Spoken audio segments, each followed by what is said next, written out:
What's up, peeps? We're back. How you doing?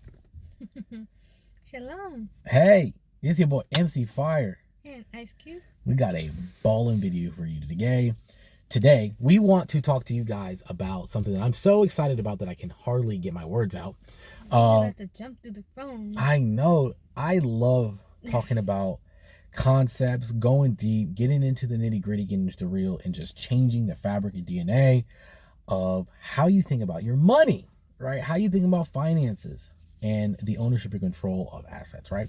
So today we want to talk about what we consider the 3 levels of creating wealth as a concept. We're not talking necessarily about the nitty gritty, but the concepts of how you create wealth and by what means is that wealth created. Now, we typically like to put things in levels, right? First, second, and third place, right? Our bodies like to think like that, right? Hey, we can divide things in the best, the not so best, and the worst, right? And so that's how we're going to do it, right? So to start out, what I consider the 3 levels of wealth creation? Well, in the gold position, there is 2. One is arbitrage, and the other one is invention. Arbitrage and invention is by far the most profitable way to extract and gain wealth. And what is invention? Well, invention, it's just like it sounds. I have a new idea. I'm the first one to make that idea. I create something and everyone benefits from it. Because you have a comparative advantage that no one else has. No one else has that idea. So because you invented a process, even if it's 10% faster or better, you have the edge on it. So if you can capitalize on the market, you can knock off traditional ways to do that same process. People call that disruption. You essentially disrupt current business models and transfer them over to you in speed and in mass. That's number 1, invention. Number 2 is arbitrage. Arbitrage is essentially just saying, hey, if I have a resource in one, it's like double door dealing.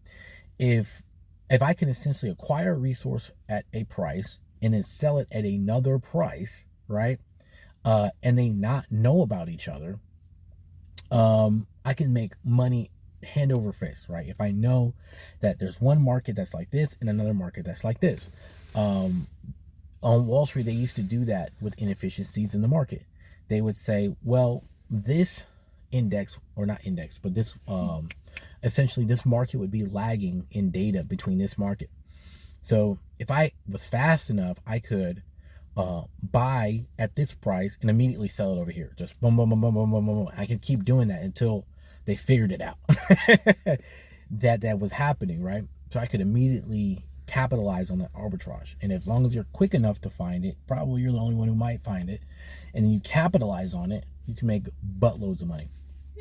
Or the market will be balanced and efficient. So the next level is Q's going to talk about is monopolies and leverage. I got you. Yeah. All right. So, what's Monopoly? It's just like you think of the Monopoly game. You go around and try to. I love that game. You go around and try to acquire ownership and control of the board. Mm-hmm. So different trades, different properties. So like having all of this block, like the blue block or the corner of the board, and you're like, oh, can't be going over there, especially when people have like hotels and stuff on it. Right. You're like, I ain't trying to go on that side of the board, put me in jail. So or even having ownership of the, or control of like trades like the railroad systems, the utilities. Yeah.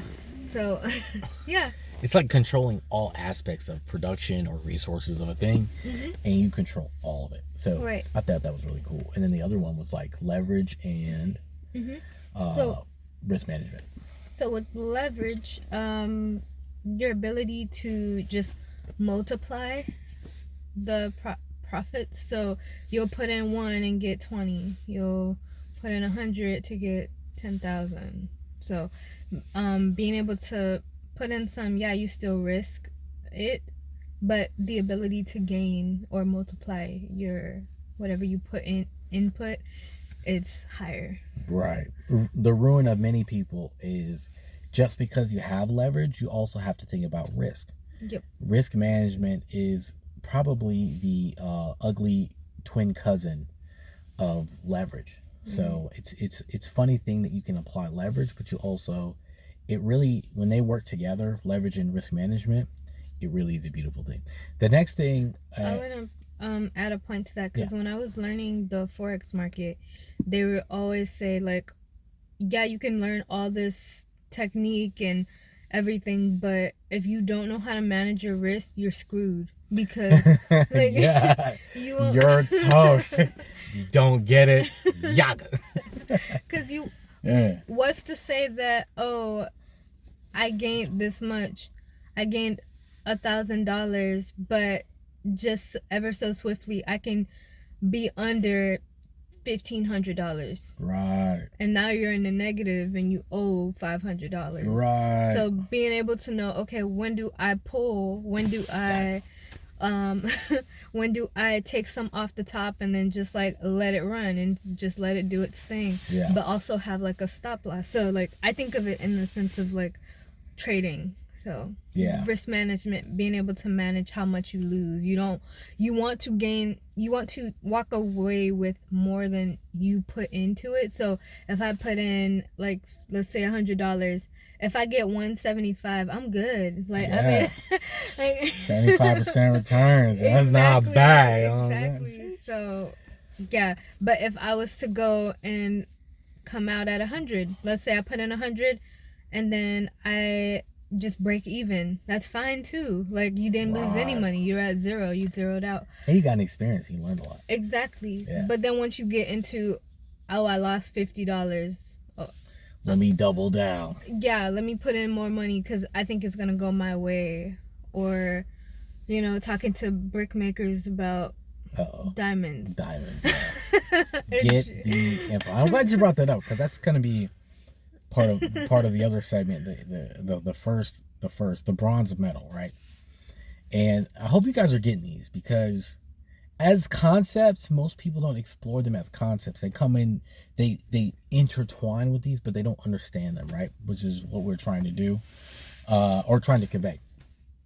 So the first cornerstone, really the bronze medal of wealth creation, is delayed gratification. Delayed gratification and work, right? Really information. So the cornerstone to all these is information, right? You're going to get information in every single aspect of how to find and how to utilize all these. But really the kicker is delayed gratification. None of this really works if you don't understand the difference between, I have to essentially save or invest some portion of what I make. And the only way I'm able to do that is if I delay my gratification. The more you delay your gratification and do the work, the faster this thing happens. But the key really is delayed gratification. You overwhelmingly will not succeed if you do not delay gratification. You can make $1 million a year and work for that $1 million a year. If you cannot delay your gratification and you spend $1.5 million a year, it's going to be very hard. You're First off, I want to know how the heck you're spending like 500,000 more than what you make a year. What are you doing? Exactly. Running that swipey on that credit card, baby. Let's go. God. You guys know you guys be doing that too. Don't act like you don't have that plastic on standby, baby. Like, let's go. So really, that's a video, guys. Just to recap, information is going to work for all these. You need that. So get financially educated on all these. But really, most of people's, the reason why we put it in the bronze category, it applies to all of them, but we saved it for last, is because typically people's journey starts with information. So information and delayed gratification is typically where people are going to start. Most people aren't going to start with a Monopoly right? Unless you were given a trust fund. Most people are going to start with delayed gratification and information. Then you graduate to understanding, well, what's out there. Probably your first form might be leverage, capital gains, whatever, using risk management, trying to acquire a monopoly, right? And then from there, you might become an inventor. You might get a new process or create something brand new.